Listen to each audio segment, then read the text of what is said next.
Uh, this is cryptic. Um, this is a letter. It's got. This is Margaret Ann Windsor. Piggy and Childers is the name I have to use. I want to show this. It's cryptic. I know what it means. I'm not sure anything will ever come of it. I hope so, and I trust this person very much.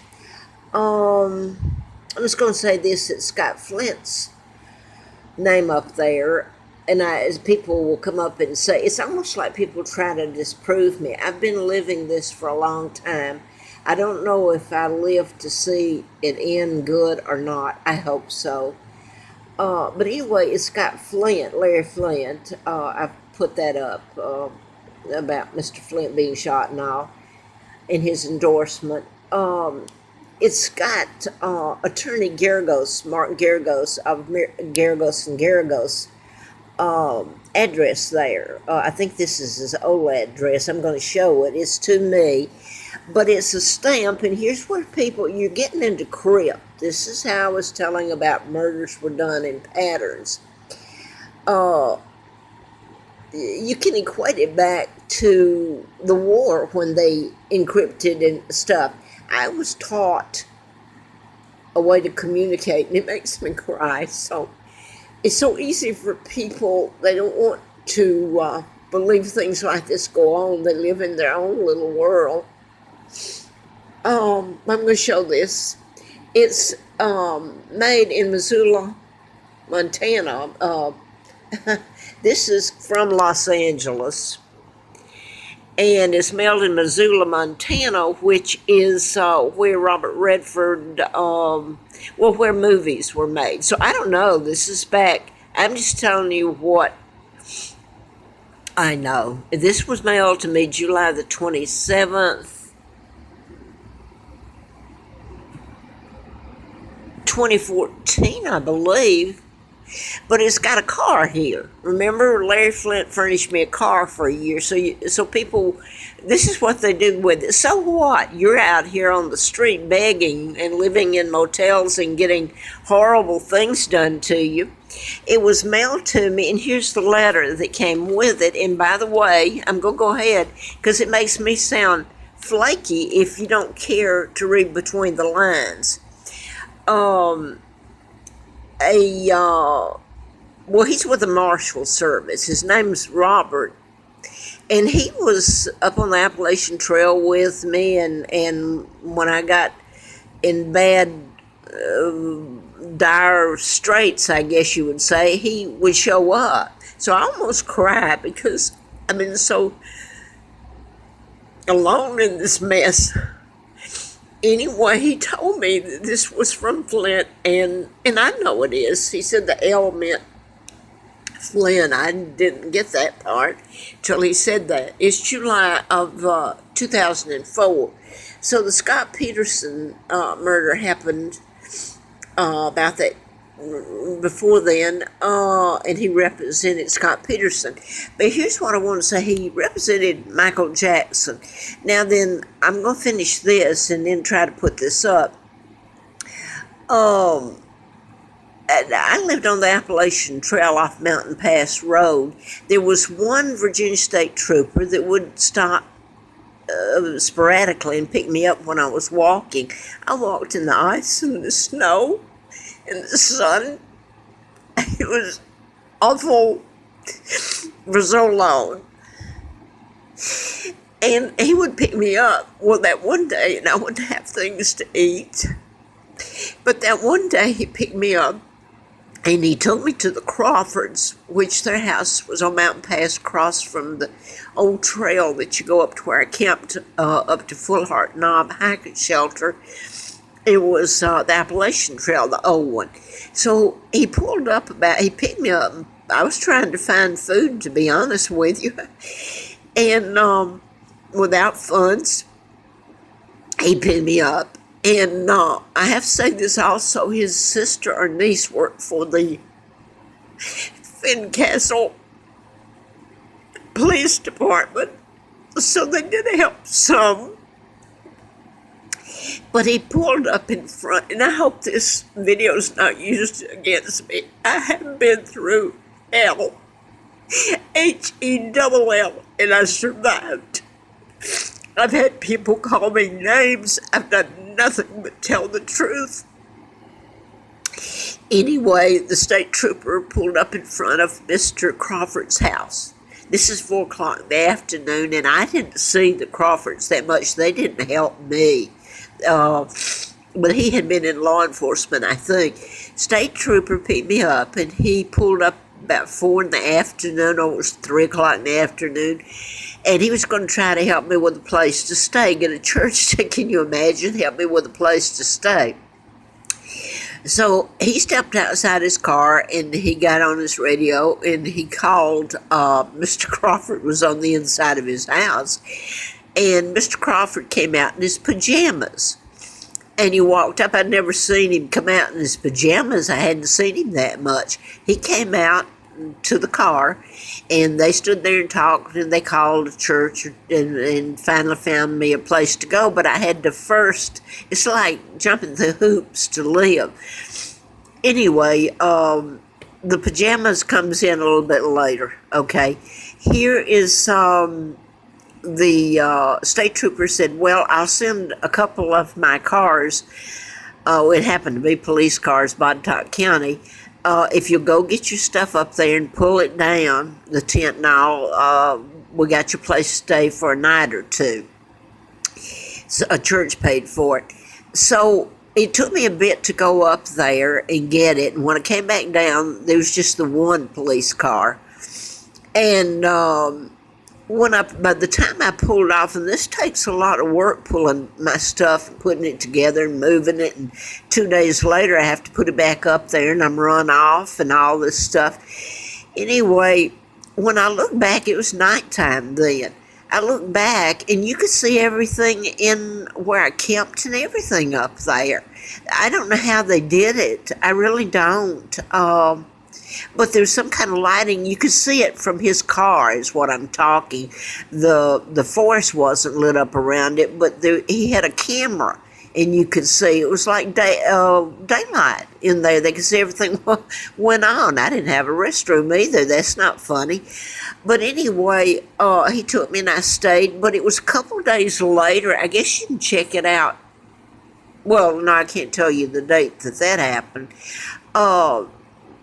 But it was when Mark Gerragos was representing Michael Jackson. You can look back and see when Michael Jackson jumped up and down on his vehicle. And he appeared in court, which was weird, making him look crazy, in pajamas. So I don't know if you want to connect this or not, but it does. And then Mr. Attorney Gerragos didn't represent him anymore, I don't believe. But this is a letter, and this is the date. It's Flynt, Larry Flynt, but it's Mark Gerragos' address. He was on South Grand Avenue then. It says, Dear Peggy, come to Los Angeles at once. Meeting set up with the Windsor representative for August the 15th, and has the L. Well, Robert, he's never had a last name. He's U.S. Marshal. And he said, he made comments about it. He said, that's really from Larry, and it's Mark Gerragos. Well, I knew that. Here is where the envelope. It's cryptic. You decode stuff like you do the Larry Flynt killing. Well, anyway, there's a question about that. I'm so sad because I'm not for pornography, but if you ever see the people that have gotten into all this mess that's been done, you'll wonder who's the bad guy in this. It certainly isn't Larry Flynt. He's an angel compared to these people. Now I want to jump forward when the Spencer, was it her brother? I'm not that familiar with Diana's family. Anyway, this after she died, he was in Florida, and he came over, and he was talking about Diana and showing some things, and he had what looked like this little car, and I thought, well, if that isn't the oddest thing, so if I try to tell things, even showing it, people will, I've been called names. I'm probably the sanest person, and to even have to defend myself is a shame. I have been through things that most people couldn't even imagine. I'm a product of a war going on, and my country didn't try to save me. And I hope I get to go home and repay them. I certainly do. So anyway, I've shown you that. Mr. Flynt, when I saw him the last time during the campaign, and this is the first time I've cried, except when I talk about the children.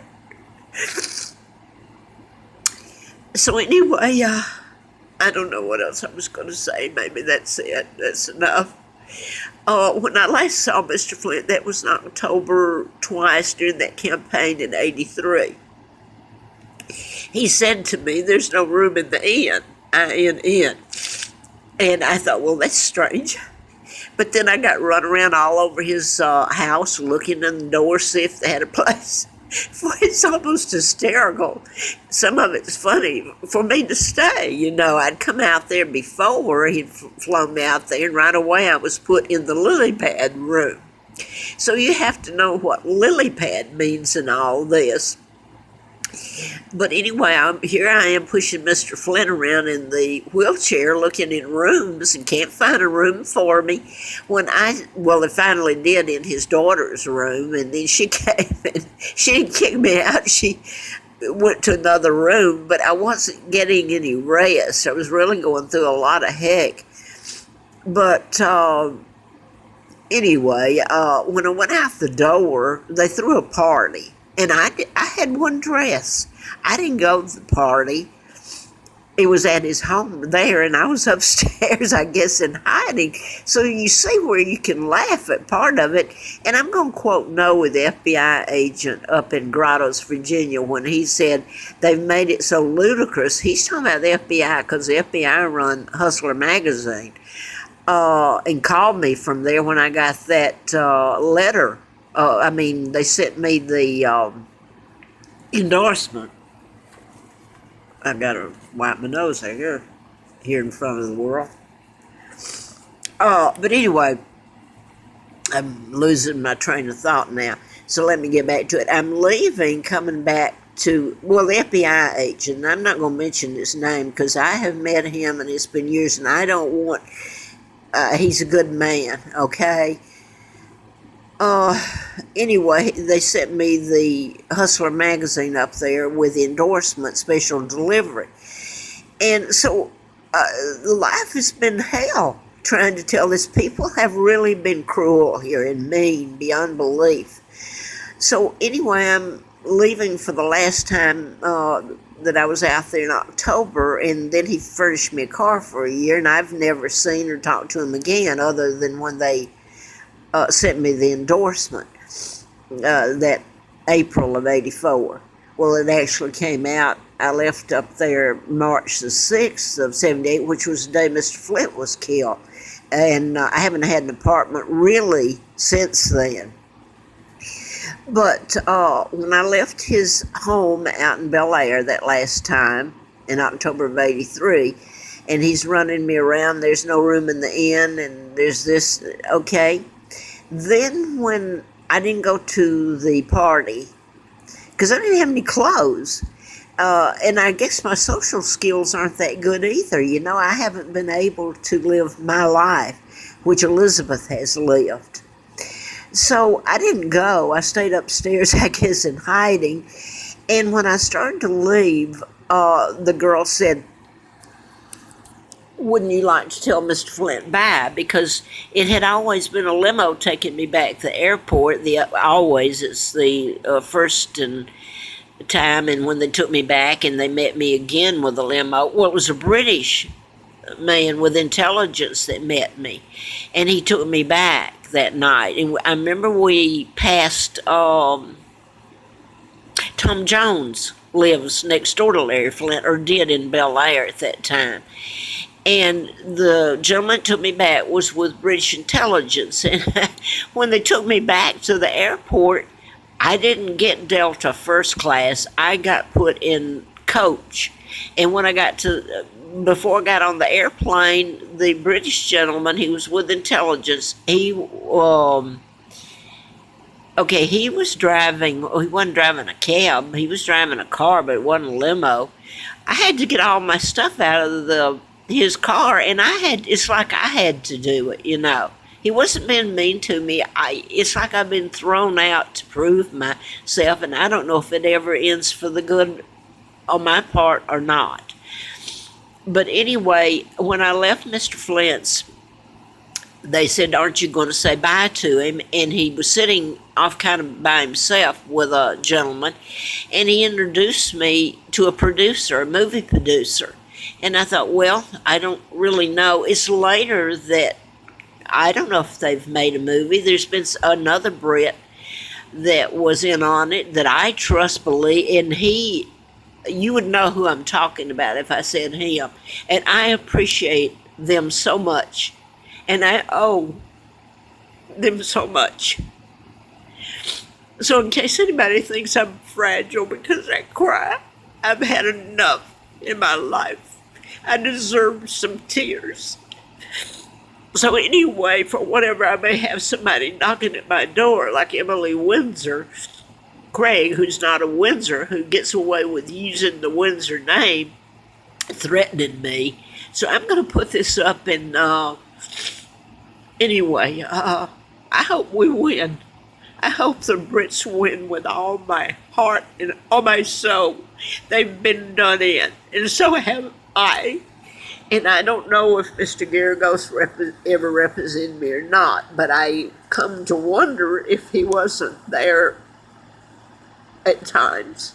Okay?